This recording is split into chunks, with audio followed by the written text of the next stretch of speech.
usar bem o tempo. Antes de voltar a essa reflexão, né, da relação do PERMA e do bem-estar subjetivo e direção estratégica do tempo, né, nosso propósito com essas técnicas, eu vou falar o porquê que essas técnicas funcionam, né, por que elas, né, você pode estar pensando, pô, mas será que isso funciona de verdade? Lei de Pareto, por que isso funciona, né? Então veja, primeiro porque você começa a controlar teu recurso. O William Deming, né, é um guru da qualidade, né, um cara que revolucionou a indústria moderna com esses conceitos de gestão de qualidade, gestão de produção, e ele tem uma frase interessante, ele comenta que é impossível gerenciar bem o que você não controla. Fazer o paralelo com o dinheiro, se você não controla bem os teus gastos e as tuas rendas, é impossível gerenciar bem teu dinheiro. Você não vai saber quanto que você gastou em alimentação, quanto que você gastou em transporte, quanto que você gastou em estudo e quanto você gastou em lazer. Vai ficar bem difícil você dizer se está ganhando bastante, não está ganhando bem, está ganhando pouco, ou aonde que eu posso gastar. Posso fazer aquela viagem que eu tanto gosto, que eu tanto gostaria? Posso comprar aquele doce mais caro, enfim, posso gastar mais ou posso gastar menos, enfim, é difícil sem controlar. A mesma coisa com o tempo, Como fazer bom uso dele?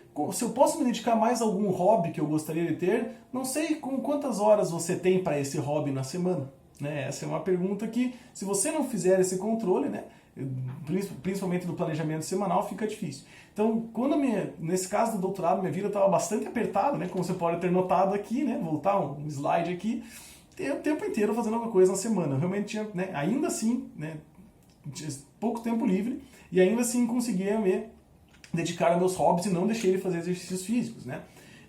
Eu monitorava aqui, ó, se a semana tem 160 horas, eu monitorava, por exemplo, quanto que eu gastava com refeições. Era quase 10% do meu tempo. Né? E no trânsito, 10% do meu tempo. Né? Hobbies, 12 horas na semana, 7. Ó, aqui, ó, opa, um alerta. Ó, será que eu estou dedicando... Será que se eu estou me sentindo mal, né, baixo bem-estar, porque eu estou com pouco tempo de hobby e muito tempo no trabalho? Né? Tarefas domésticas eram um pouco menos, né?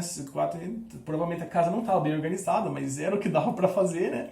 Atualização no planejamento e outras atividades ali, como gravar o curso de gestão de tempo, 3%. E aqui diz que era 24% de tempo livre, mas lembre-se, né, que porque foi contabilizado o final de semana, que era quando eu me dedicava ao doutorado. Então é uma falácia de que era livre. E eu ainda tomei o cuidado de fazer o total da soma que eu estava em atividades, subtrair o total da semana e fazer uma estimativa de, irmão, se todas essas horas, 121 horas na semana, é o que eu estou acordado e produzindo, provavelmente 47, que é o que sobrou, dos 168, é o que eu estou dormindo.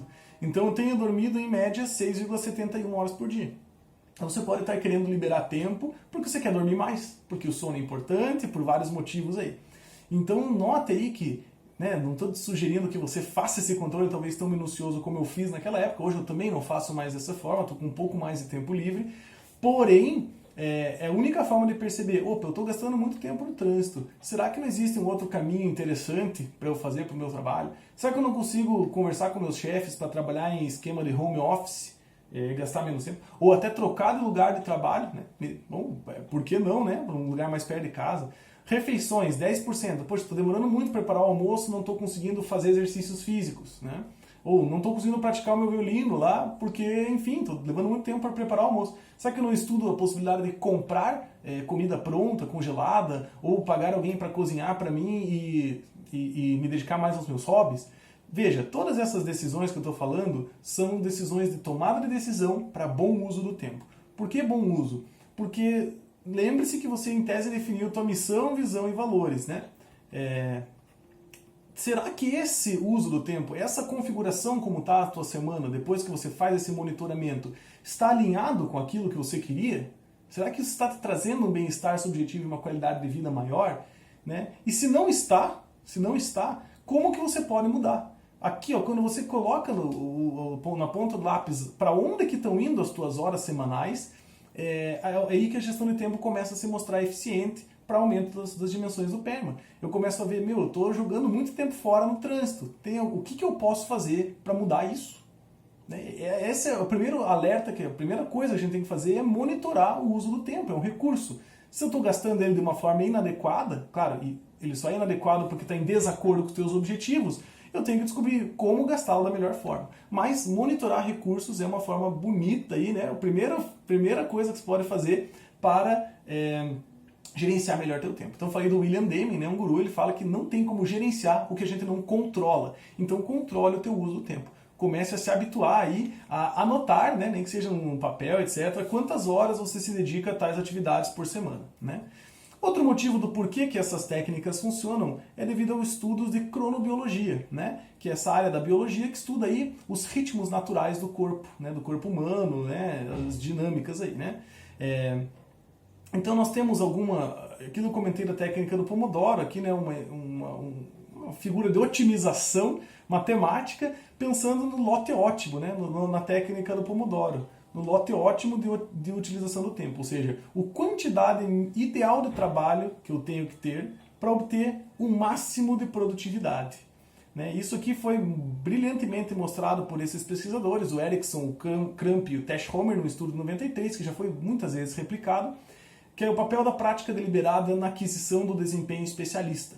Esses caras estudaram muitos violinistas e eles concluíram que os melhores dos violinistas, os concertistas internacionais, não eram apenas os caras que estudavam mais em quantidade absoluta, ou seja, estudam muito mais horas do que um amador, né, um violinista amador, mas também a forma como o cara estudava, como as pessoas, eu digo o cara, a pessoa, né, estudava, fazia bastante diferença no desempenho final. E descobriu-se então que os melhores estudavam em ciclos de 1h30 estudando, ou seja, 90 minutos aproximadamente, e daí descansavam. E daí mais 1h30 estudando e depois descansavam. E esse estudo era realmente um estudo focado, sem distração.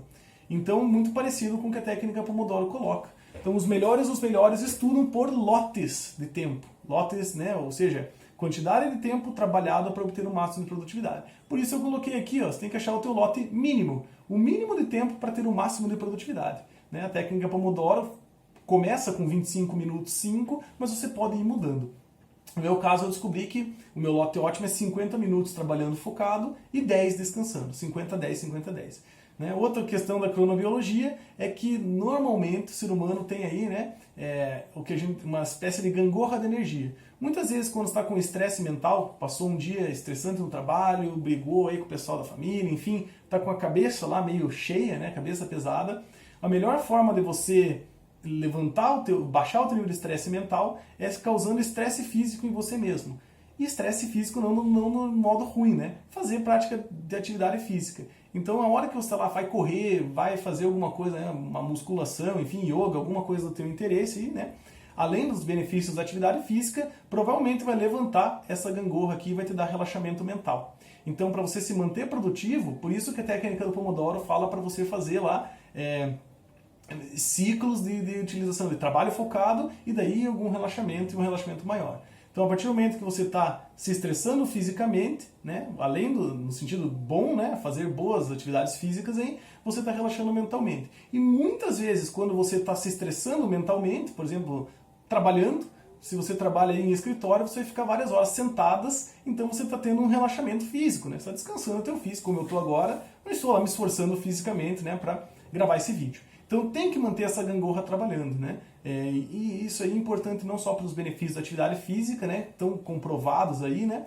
Mas também para se manter bastante produtivo, né? A cronobiologia mostra, não adianta você virar a noite estudando, né? Muitos alunos meus aí fazem isso. Eu não recomendo para ninguém, porque você vai chegar cansado, vai chegar estragado lá no dia da prova e provavelmente não vai ter rendido nada ao teu estudo. É melhor dormir, é melhor praticar uma atividade física e ser mais eficiente nas horas que você tem para estudar de verdade e não fazer esse tipo de loucura aí de virar à noite.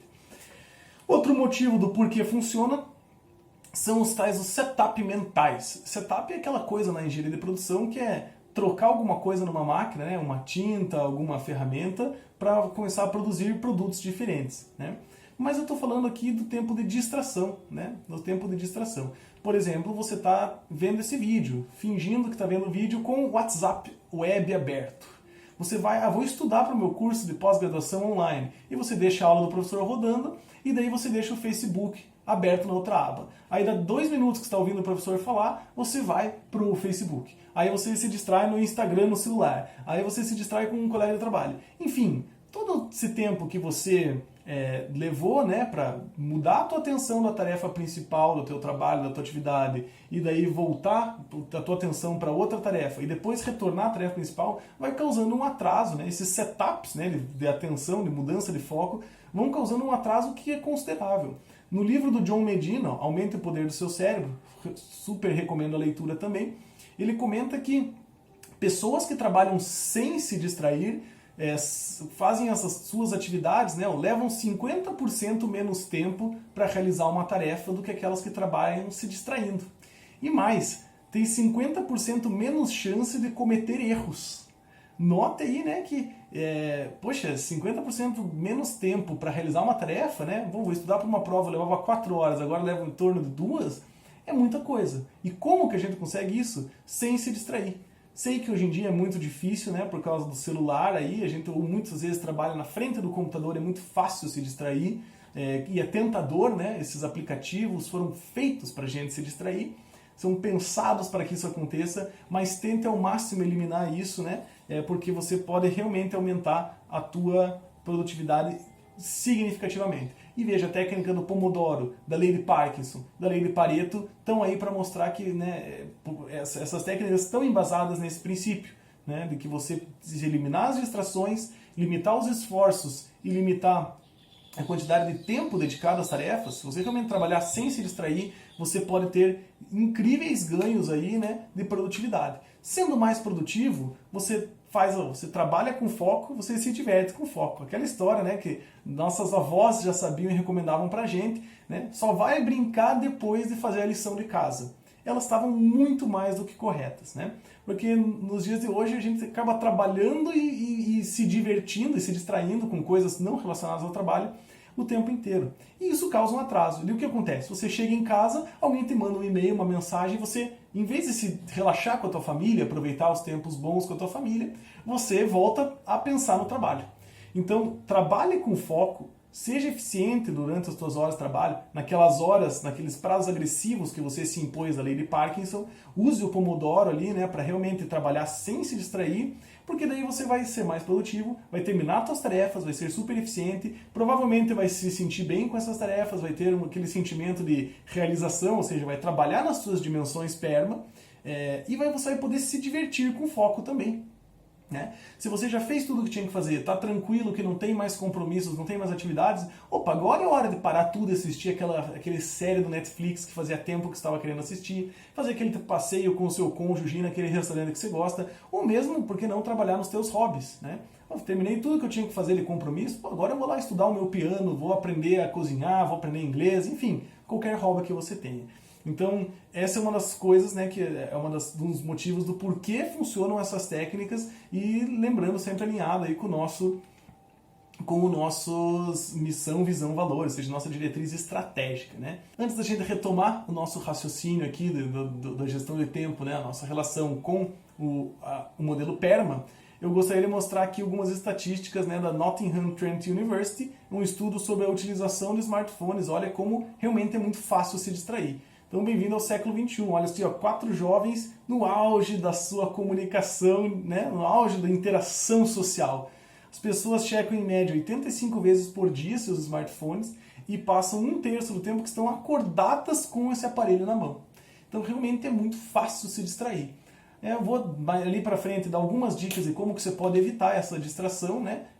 Como que você pode melhorar esse problema, né? Porque realmente é um problema, eu estou falando aqui, mas muitas vezes eu caio, né? Estou dando aula ali, né? Ou explicando para você como ser mais eficiente e não se distrair, mas é óbvio, nós somos humanos, nós somos falíveis, a gente vai cair em distração. E como então evitar esse tipo de coisa para ser mais eficiente, para aumentar as dimensões PERMA, para aumentar o bem-estar subjetivo? Isso é uma da próxima parte que eu vou comentar aí nesse vídeo. Então, voltando a falar